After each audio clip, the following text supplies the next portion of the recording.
but nobody is interested in investing in the raw materials. And that's why both the Bank of Industry and the Ministry of Trade and Investment should build up a stakeholder forum where we can exchange idea about this all various type of raw material that we are bringing that is possible you do locally.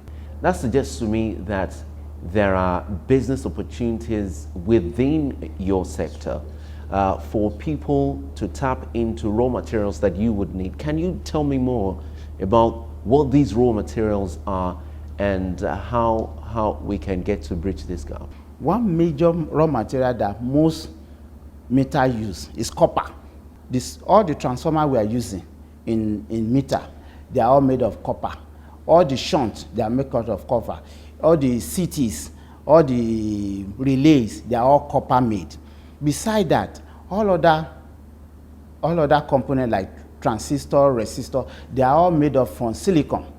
And we have silicon in Nigeria, that I'm sure. We have silicon. Somebody has to go into it to be able to do capacitor, resistors, and so on and so forth. It's electronic industry, and that's why I was making a move for the government that let all the electronic components be zero duty, so that everybody producing any form of electronic, TV, decoder, they will come and set up their factory here. You won't believe that I pay higher duty on components than a finished good at times because of lack of understanding between the custom and the industry. I pay higher duty in some component than a finished product at times. What's your production volume? In a month, we produce 30,000 meters. But it has never, because 30,000 meters is a huge capital, I've never been funded or been patronized up to that capacity. I'm interested. What leverage did the BoI intervention give you?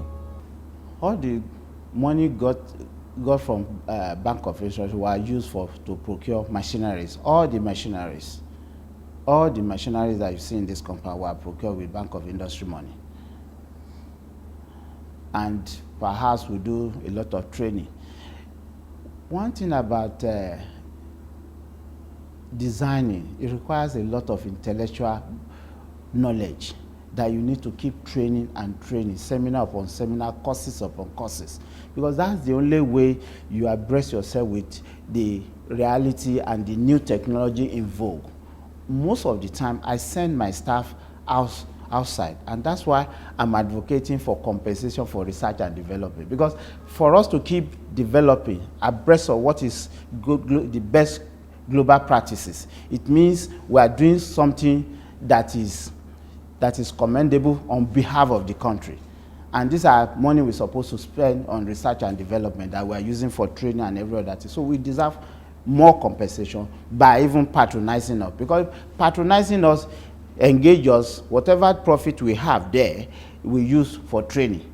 Whatever profit we have there, we use to expand and so on and so forth. These are things that we require from the government in terms of support.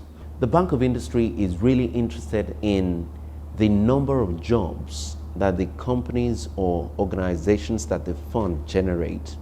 So I'm also interested, how many people have gainful employment at Momas Systems Limited?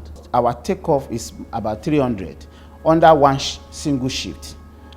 300. By the time you go around the premises, you see a lot of departments. You see a lot of people working in the factory.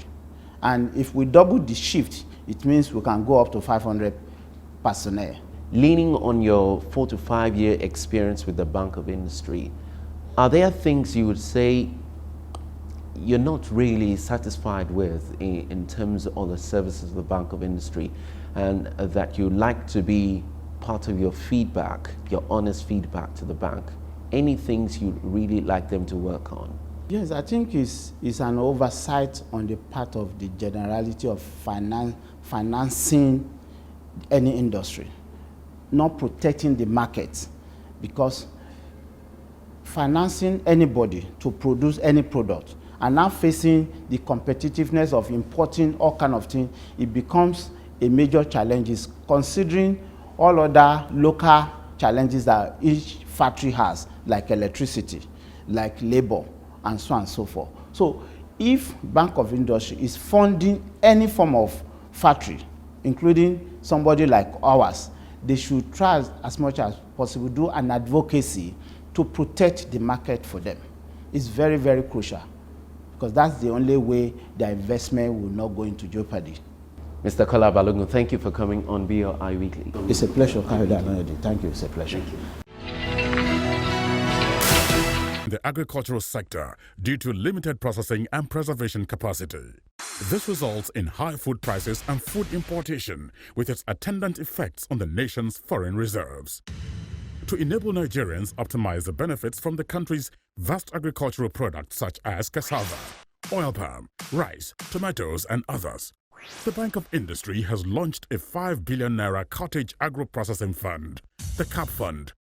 Customers can access the fund to establish plans to process our various agro-produce into food products or intermediate raw materials for industries at a single-digit interest rate of 9% per annum.